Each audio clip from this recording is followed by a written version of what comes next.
درنی اجتماع درون کوربا جناب حاجی عمر خان صاحب، علماء کرام د پیښور او دغه منطقه درنو مشرانو، زما ملګرو، ځوانانو، ظلمو او په اسلام باندې سرشندلو مجاهدینو،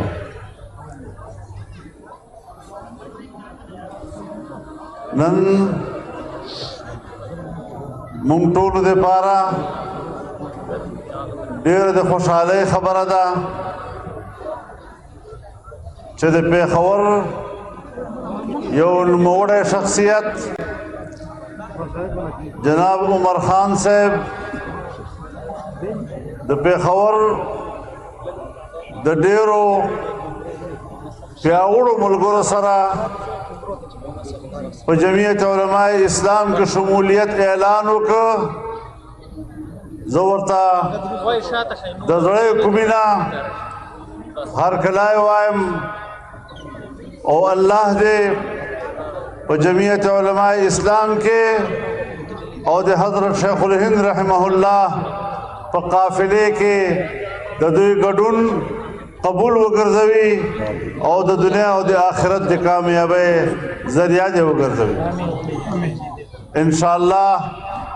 په دغه فیصلې سره د جمعیت علماء اسلام ملا مضبوطه او کلکه شوه او دا تحریک ان شاء الله چې د پیښور کارکنانو به د کومې ورځې په انتظار او څومره زموږ مشران او سپینګیري دنیا نه په دغه ارمان لاړل، نن الحمدلله مونږ او تاسو په سترګو ولیده چې پیښور ښار دا نن د جمعیت علماء اسلام مرکز ده او د جمعیت ښار ده. زما محترم ورونو، دا خبره ډېره واضحه ده چې جمعیت علماء اسلام د یوې نظریې نوم ده. جمعیت علماء اسلام د یو تاریخ نوم ده. جمعیت علماء اسلام د یو تحریک نوم ده او هغې دپاره د هغو رویو حامله جماعت ته چې د کومو رویو تعلیم جناب رسول الله صلی الله علیه وسلم امت ته ورکړی، تمام انسانیت ته ورکړی، او بیا د جمعیت علما مؤسسینو کومه رویه چې مونږ ته ښودلې ده، نن نظریه او رویه دواړه هغه مونږ سره د خپلو اکابرو امانت دي او انشاءالله دا به کور کور ته رسوو که خدای کول. زما محترم ورونو، دا پاکستان دا زموږ وطن ده. دا وطن مونږ د کلمې په نعره حاصل کړی و. ہم نے یہ ملک لا الہ الا اللہ کے کلمے کے اساس پر حاصل کیا تھا. ایک نظریاتی وطن ہم نے حاصل کیا، لیکن ہمیں من حیث القوم اپنے گریبان میں جھانک کر خود اپنا محاسبہ کرنا ہوگا کہ 75 سال تک کیا ہم نے لا الہ الا اللہ کا حق ادا کیا ہے؟ کیا ہم نے ہماری ملک کے عنان اقتدار سنبھالنے والے، ہمارے ملک کے پارلیمنٹ کو بھرنے والے، کیا انہوں نے کبھی اس بات پر غور کیا کہ انہوں نے اس نعرے کے ساتھ 75 سال تک کیا مذاق کیا؟ میرے دوستو، اب ہمیں پرانی لکیریں مٹانی ہوں گی. اور ایک نئے زاویے کے ساتھ اپنے نئے مستقبل کو تراشنا ہوگا، ایک نیا مستقبل استوار کرنا ہوگا، اور انشاءاللہ وہ پاکستان جسے آج دنیا میں ایک اسلامی شناخت حاصل ہونا چاہیے تھا، آج دین بیزار قوتوں کی وجہ سے اور ہمارے اہل حل و عقد عنان اقتدار کی بنیاد اور اساس ان کے رویوں کی وجہ سے پاکستان ایک مسلمانوں کا ملک تو ضرور ہے، لیکن ابھی تک وہ ایک اسلامی ریاست کا روپ نہیں دھار سکا ہے۔ یہ اس ملک کا اور اس ملک کے لیے قربانی دینے والوں کا ہم پر قرض ہے۔ سن 1947 میں لاکھوں مسلمانوں نے اس وطن عزیز کے لیے قربانیاں دی، اور اس سے پہلے 100 سال تک اس وطن عزیز کی آزادی کے لیے یہ قوم لڑتی رہی ہے، قربانیاں دیتی رہی ہے۔ ہمارے قبائل کے پہاڑ اور ان کے مورچے آج بھی اس وطن عزیز کی آزادی کے لیے لڑنے والے کی گواہی دے رہے ہیں، ان کے مورچے گواہی دے رہے ہیں۔ ہم اس تاریخ کے لوگ ہیں، ہم ان اسلاف کے لوگ ہیں۔ ہم نے اپنا نیا مستقبل بنانا ہے، اور اصلاح وطن کے لیے، انقلاب وطن کے لیے ہم نے نئی راہیں تلاش کر دی ہیں۔ میں پوری قوم کو بتانا چاہتا ہوں کہ ہمارے اوپر عالمی سطح پر دباؤ ہے، مذہب کے حوالے سے ہم پر دباؤ ہے۔ جب مذہب کا نام لیا جاتا ہے تو انتہا پسندی اور دہشت گردی کو خود بخود اس کے ساتھ جوڑ دیتے ہیں۔ جو نظام انسانی حقوق کا ضامن ہے، جو نظام انسان کے جان و مال کا تحفظ کرتا ہے، انسان کی عزت و آبرو کا تحفظ کرتا ہے، جو نظام ایک خوشحال معیشت کا دعوے دار ہے، آج اس نظام کا کیا نام بنا دیا ہے انہوں نے۔ یہ ایک بہت بڑی سازش ہے، یہ عالمی کفر کی سازش ہے، اور ہم نے اپنے رویوں سے انشاءاللہ اس سازش کو ناکام بنانا ہے۔ آج ہم پر معاشی دباؤ ہے، پاکستان کو معاشی بحران کا شکار بنایا جا رہا ہے۔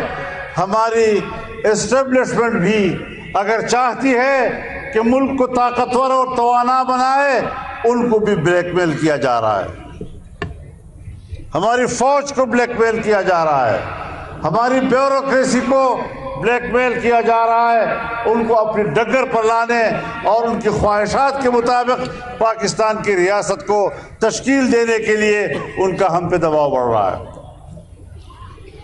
ہندوستان کی تو یہ حالت نہیں، افغانستان بھی ہم سے بہتر جا رہا ہے، ایران بھی ہم سے بہتر جا رہا ہے، چین کی تو کوئی بات ہی نہیں ہے، بنگلہ دیش ہم سے آگے جا رہا ہے، انڈونیشیا اور ملائیشیا ہم سے آگے جا رہے ہیں، عرب ممالک ہم سے آگے جا رہے ہیں، اور ہم ہیں کہ مہنگائی کا شکار ہوتے جا رہے ہیں۔ پاکستان کو معاشی بحران کا شکار بنانا یہ کوئی حادثے کے طور پر نہیں ہے۔ میں پھر آپ سے کہنا چاہتا ہوں کہ پاکستان کی معاشی افتاد یہ کسی حادثے کی بنیاد پر نہیں، گزشتہ 4-5 سالوں میں اور آپ کے صوبے میں گزشتہ 8-10 سالوں سے ایک ایجنڈے کے تحت یہاں ایسی حکومتیں قائم کی گئی کہ پاکستان کو مذہب سے بھی دور کر دے، پاکستان کی تہذیب کو بھی تباہ کر دے، پشتون تہذیب کو زمین بوس کر دے، اور ملک کی معیشت کا خاتمہ کر کے پاکستان کے وجود کو ختم کر دے۔ ہم نے ان قوتوں کا مقابلہ میدان میں کیا ہے، ہم نے وطن کو بچایا ہے، یہ لوگ لائے ہی اسی لیے گئے تھے. اور میں کہنا چاہتا ہوں کہ جن جرنیلوں نے اس قسم کے لوگوں کو پروجیکٹ کیا، اس قسم کے ایجنڈے کو ملک پر مسلط کیا، صرف عمران خان مجرم نہیں، وہ جرنیل بھی مجرم ہیں جنہوں نے اس کو پروجیکٹ کر کے پاکستان پر مسلط کیا تھا.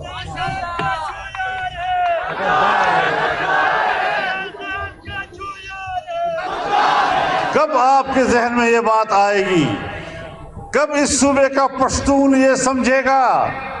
کب ہماری نئی نسل کے دماغ میں یہ بات آئے گی کہ مجھے اندر سے مذہب سے خالی کر دیا گیا، اوپر سے میری تہذیب کی چادر مجھ سے نوچ لی گئی؟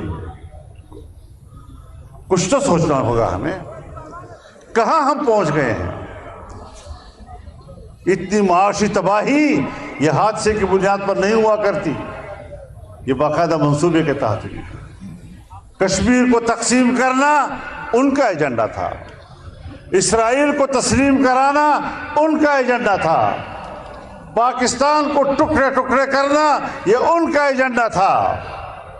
سو آج قوم کے سامنے ان کو بے نقاب ہونا چاہیے اور اس حقیقت کو تسلیم کرنا چاہیے. ہماری نئی نسل کو یہ بات قبول کرنی چاہیے، اس کو یہ بات تسلیم کرنی چاہیے اور یہ عہد کرنا چاہیے کہ آج کا نوجوان نسل اپنے آئندہ کے مستقبل کو محفوظ بنانا چاہتا ہے. کس تاریکی میں آپ کو دھکیلا گیا، کس اندھیرے میں آپ کو دھکیلا گیا، اور کس طرح ہم خوشی خوشی اس اندھیرے میں داخل ہوتے گئے اس امید کے ساتھ کہ شاید آگے روشنی ہے. روشنی کچھ بھی نہیں. جتنا آگے جاؤ گے تاریکی ہی تاریکی ہے. جتنا بھی آپ ان لوگوں سے امید وابستہ کریں گے تاریکی ہی تاریکی ہے. اور آج ہمارے صوبے میں وہ گدلے پانی کا بقایا جات نہیں ہوتا، ان کو پروجیکٹ کیا جا رہا ہے. جو لوگ ہمارے صوبے کے مجرم ہیں، جو لوگ ہمارے ملک کے مجرم ہیں، انہی میں سے کچھ لوگوں کو اٹھا کر آپ صوبے کی سیاست ان کے حوالے کرنا چاہتے ہیں. ہم سے بھی توقع رکھی گئی کہ شاید ہم ان کے ساتھ ہاتھ ملائیں گے، انتخابی اتحاد کریں گے، ہمیں بڑی کامیابی ملے گی.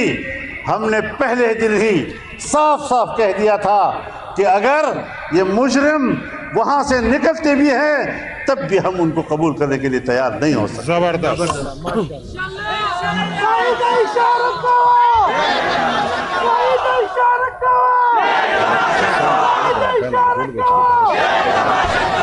دا سے بغیرت سیاست دویس دکڑه دا بغیرت سیاست مونږ ته خپل پلار نیکه نه ده ښودلی.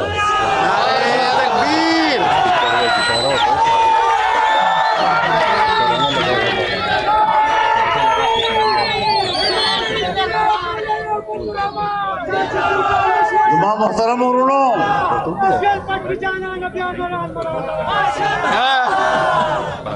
ایک زمانے سے ہم اپنے صوبے میں دیکھ رہے ہیں ہمارے قبائل کے ساتھ کیا کیا جا رہا ہے. قبائل کے انضمام کا فیصلہ کیا گیا، کتنے سبز باغ دکھائے گئے. قبائل آسمان پہ پہنچ جائیں گے. قبائل تو قید میں رہے، اب ان کو آزادی کی زندگی ملے گی.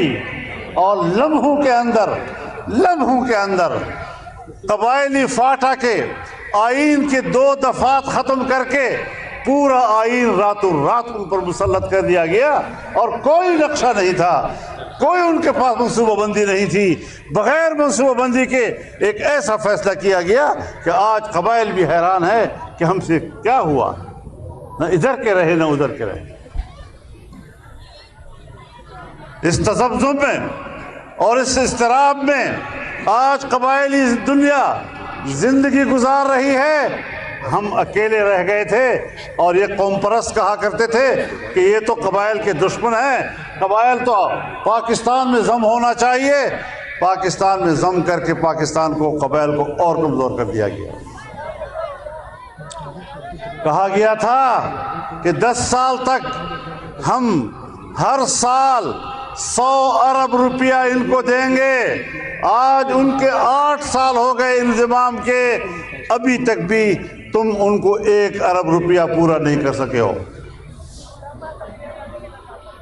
کہاں 100 ارب روپیہ اور کہاں ابھی تک پتہ نہیں کتنے، کچھ تھوڑے بڑے پیسے کہیں ملے ہوں۔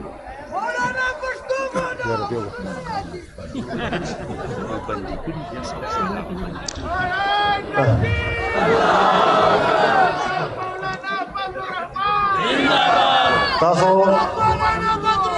نعرے موائے خبر تغور کا داشا بند گئے جو خدا ریکارڈنگ چکن اران کی، تو قبائل کے ساتھ زیادتی کی گئی۔ اور یہاں کے قوم پرست جو آج کل پھرتے ہیں، جلسے کرتے ہیں اور کہتے ہیں قبائل کے ساتھ بڑا ظلم ہوا، قبائل کو بے گھر کر دیا گیا، اس کا مجرم تو فوج ہے، یہ ساری باتیں آج کر رہے ہو۔ تم ہی تو مطالبہ کر رہے تھے کہ آپریشن کرو۔ قبائل میں فوجی آپریشن تمہارے مطالبے پر کیا گیا، تمہارے مطالبے پر قبائل کو اپنے وطن میں مہاجر بننے پر مجبور کیا گیا، ہجرت پر مجبور کیا گیا، اور آج تم ہی ان کے خیرخواہ بننے کی کوشش کر رہے ہو۔ خیرخواہ بننے کی کوشش مت کرو۔ تم نے کس کی خدمت کی ہے ہم وہ بھی جانتے ہیں۔ تم نے عالمی قوتوں میں کہاں سے ہدایات حاصل کی ہم ان کو بھی جانتے ہیں۔ اور آج افغانستان سے امریکہ نکل چکا ہے۔ اب کون سی قوتیں ہیں جو پاکستان اور افغانستان کو لڑانے کی طرف لے جا رہی ہیں؟ افغانستان کا مفاد ہو یا پاکستان کا مفاد، دونوں ملکوں کے بہتر تعلقات پہ ہیں۔ ہم دونوں پڑوسی ملک ہیں، ہماری برادری ایک ہے، صدیوں سے ہمارے تعلقات ہیں۔ کون سی سازشی قوتیں ہیں جو آج ہمارے درمیان بد اعتمادیاں پیدا کر رہی ہیں؟ اس کو سنجیدگی سے سوچنا ہوگا، عقل مندی سے اس معاملے کو طے کرنا ہوگا۔ جذبات میں آ کر اور غصے میں آ کر روز روز ہم نقصان کرتے جائیں گے اور نقصان کرتے جائیں گے اور عالمی سازشوں کی کامیابی کا ہم ذریعہ بنتے جائیں گے۔ افغانستان کے داخلی سیاست سے ہمارا کوئی تعلق نہیں ہے، ان کو ہمارے پاکستان کے داخلی سیاست سے کوئی تعلق نہیں ہے اور نہ ہونا چاہیے، اور نہ ہم کسی کو حق دیتے ہیں۔ لیکن دو طرفہ تعلقات کے لیے منصوبہ بندی تو ہونی چاہیے نا، وہ منصوبہ بندی بھی تو نہیں ہے۔ تو اس اعتبار سے ہر طرف سے پاکستان پر دباؤ ہے۔ اسرائیل کو تسلیم کرانا، اس کے لیے عمران خان، جنرل باجوہ، جنرل فیض حمید، یہ تینوں امریکہ کے صدر ٹرمپ کے دفتر میں نہیں گئے تھے۔ کشمیر کو بیچنے کا ایجنڈا لے کر نہیں گئے تھے۔ قادیانیوں کو دوبارہ مسلمان قرار دینا پاکستان کے اندر، کیا اس مقصد کے لیے نہیں گئے تھے؟ یہ ساری چیزیں ہمیں معلوم ہیں، اور ہم نے سخت موقف اختیار کیا۔ ہم نے کہا لوگوں کو سمجھ آئے یا نہ آئے، اگر ہمیں بات سمجھ میں آ رہی ہے تو ہمیں وہی کرنا چاہیے جو اس کا حق ہے، اور ہم نے وہ کر کے دکھایا اور ایجنڈے ناکام بنا کر دکھائے۔ آج پھر فلسطین کا مسئلہ دوبارہ اجاگر ہوا ہے۔ جب اسرائیل پر حملہ کیا فلسطینی مجاہدین نے، تو یہ موضوع ایک دفعہ پھر اٹھا ہے، اور جہاں جہاں یہ باتیں ہو رہی تھی کہ اسرائیل کو تسلیم کر لینا چاہیے، وہاں پر اسرائیل کو تسلیم کرنے والی بات انہی کے لیے گالی بن گئی. ایک ناجائز بچہ، قائد اعظم نے اسرائیل کو برطانیہ کا ناجائز بچہ کہا تھا. سن 1940 کی قرارداد، اس میں واضح طور پر کہا گیا تھا کہ فلسطینیوں کے سرزمین پر یہودی بستیوں کا قیام ناجائز ہے، اور ہم فلسطینیوں کے شانہ بشانہ کھڑے ہیں. یہ پاکستان کا آغاز ہے، یہ پاکستان کی ابتدا ہے. اور اسرائیل نے سن 1948 میں بنتے ہی کہا تھا کہ پاکستان کا خاتمہ ہماری خارجہ پالیسی کا حصہ ہے. ان کے نیت بھی واضح ہے اور ہماری نیت بھی واضح ہے. ان کا بھی ڈی این اے معلوم ہے، ہمارا بھی ڈی این اے معلوم ہے. پھر اس کے بعد ایسی باتیں کرنا نہ عرب دنیا کے لیے جائز ہے، نہ اسلامی دنیا کے لیے جائز ہے. اب ظاہر ہے جناب، جنگ تو شروع ہو گئی ہے. اب جنگ ہے تو جنگجو سے لڑو نا، جس سے تجھ پر حملہ کیا ہے اس سے لڑو. وہاں تو میدان میں اترنے کے لیے تیار نہیں اور بمباریاں کر رہے ہو عام شہریوں پر، غزہ پر. ان کی بلڈنگوں کو تباہ کر رہے ہو، مساجد کو تباہ کر رہے ہو، عبادت گاہوں کو تباہ کر رہے ہو، پانی کے ذخائر پر بمباری کر رہے ہو، اسکولوں پر، ہسپتالوں پر، مارکیٹوں پر، چھوٹے چھوٹے بچوں کو قتل کر رہے ہو. تو یہ صہیونی تو وہ لوگ ہیں جنہوں نے انبیاء کو قتل کیا تھا. قرآن اس کی گواہی دے رہا ہے. جو انبیاء کو نہیں بخشتے اور ان کے قاتل ہوں، وہ آج کے مسلمان کا کیا لحاظ رکھے گی. لیکن اسلامی دنیا کا موقف مضبوط ہونا چاہیے. ہم باتیں تو بڑا ٹھیک کر رہے ہیں، بڑی تگڑی قسم کی باتیں کر رہے ہیں، لیکن عملی طور پر فلسطینیوں کے شانہ بشانہ کھڑے ہو کر اگر امریکہ اور یورپ آ سکتے ہیں ان کی مدد کے لیے، تو پھر اسلامی دنیا بھی ان کی مدد کے لیے جا سکتی ہے. تو اس اعتبار سے ہمیں واضح طور پر اپنے مسلمان بھائیوں کے حق میں بات کرنی ہوگی. جناب رسول اللہ صلی اللہ علیہ وسلم نے فرمایا: مثل المؤمنین فی توادہم وتعاطفہم وتراحمہم کمثل جسد واحد اذا اشتكى عينه اشتكى كله واذا اشتكى رأسه اشتكى كله واذا اشتكى عضو تداعى له سائر الجسد بالسهر والحمى. ایمان والوں کی مثال ایک دوسرے کے ساتھ دوستی کرنے میں، ایک دوسرے پر مہربان ہونے میں، ایک دوسرے کے ساتھ یکجہتی کرنے میں ایسی ہے جیسے ایک جسم. اگر ایک جسم کے سر میں درد ہے تو پورا جسم بے قرار، آنکھ میں درد ہے تو پورا جسم بے قرار، جسم کے کسی حصے میں اگر درد مچل رہا ہے تو پورا انسانی جسم بے قرار ہوتا ہے، ساری رات جاگتا ہے اور بخار میں مبتلا ہو جاتا ہے. کیا آج فلسطینیوں کے اس مظلومیت پر اس کا احساس ہماری اسلامی دنیا کو ہے؟ کیا ہمارے ملک پاکستان کو ہے؟ ہم اپنے فلسفے جھاڑ رہے ہیں، بحث کر رہے ہیں، انہوں نے صحیح کیا یا غلط کیا.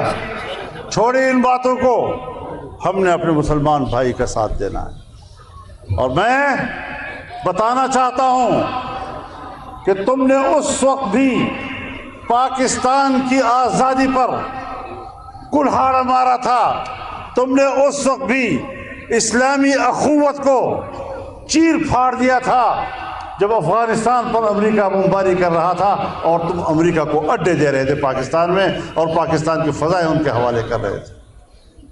پھر وہ غلطی نہیں کرنی، پھر ایسی جھک نہیں مارنی، عقل سے کام لینا ہے.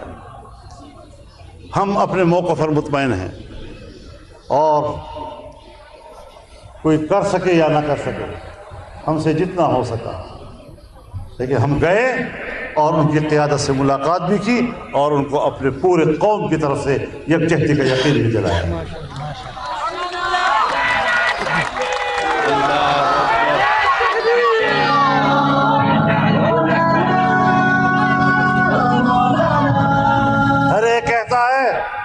مسئلے کا پرامن حل ہونا چاہیے.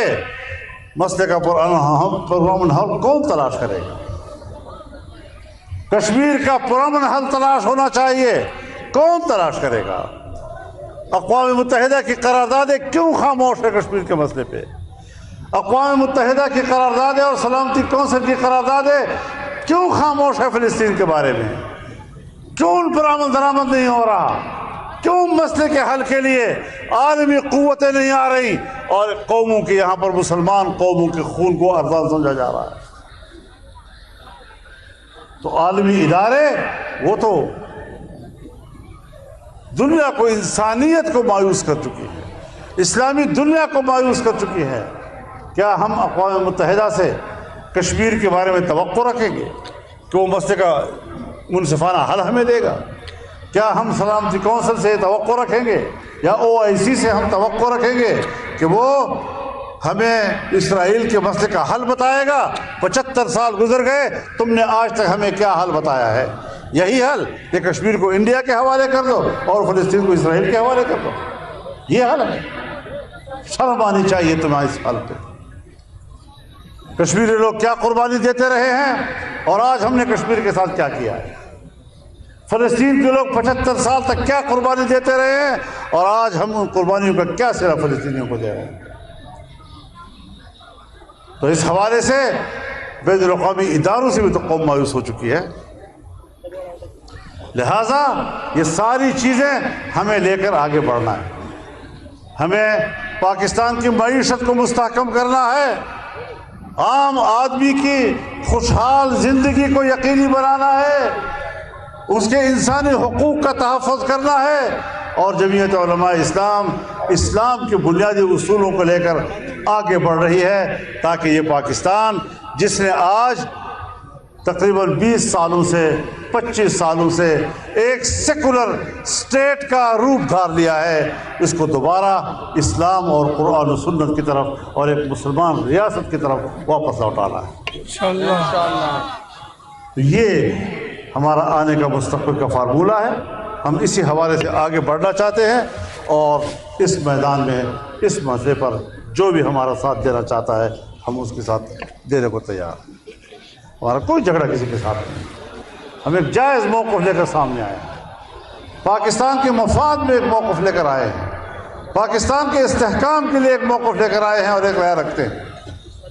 لیکن طاقتور قوتیں طاقت کی بنیاد پر سوچتی ہیں اور ہم لوگ ذرا عقل اور دلیل کی بنیاد پر سوچتے ہیں. تو انشاءاللہ العزیز اب یہ قافلہ بڑھتا چلا جائے گا انشاءاللہ. خیبر پختونخوا آنے والے مستقبل میں جمعیت علماء کی منتظر ہے اور اس نظریے کی بنیاد پر ہم نے ملک کو آگے بڑھانا ہوگا.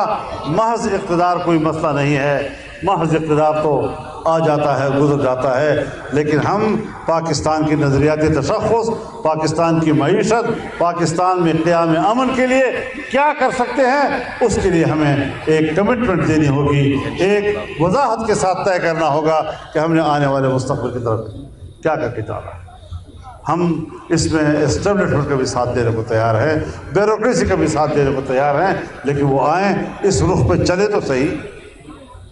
اگر وہ ہم پر اس قسم کی مخلوق کو مسلط کرنا چاہتے ہیں جس کا مناظر اس صوبے نے 10 سال میں دیکھا اور وفاق میں آپ نے 3.5-4 سال تک دیکھا، تو پھر یہ چیز ہمارے لیے قابل قبول نہیں. بالکل انشاءاللہ ہم ڈٹ کر مقابلہ کریں گے اور جمعیت علماء جو ہے یہ ڈٹ کر لڑنے والی جماعت ہے، یہ سر جھکانے والی جماعت ہے انشاءاللہ. تکبیر، تکبیر، جمعیت علماء اسلام زندہ باد،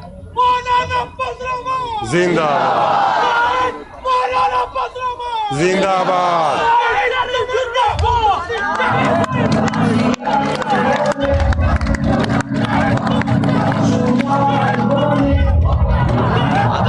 خبر اردو کا چلا روبر یو کان څنګه بیا واجه دا روبر یو خبر دا ګور اچھا هم ده هي شو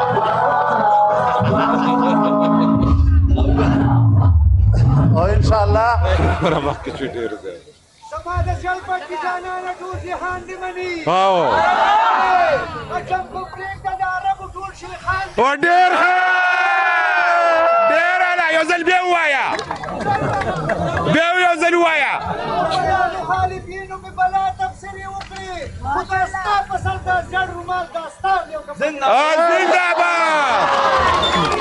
هغې ته اشاره کوه هغې ته اشاره کوه محمد عمر خان میرے محترم دوستو ہم نے یہاں بڑے بڑے نعرے سنے لرو برو لرو برو لرو برو اور دوی نتیجہ سرا ہوا تلا تم در بدر ہو زم در بدر ہو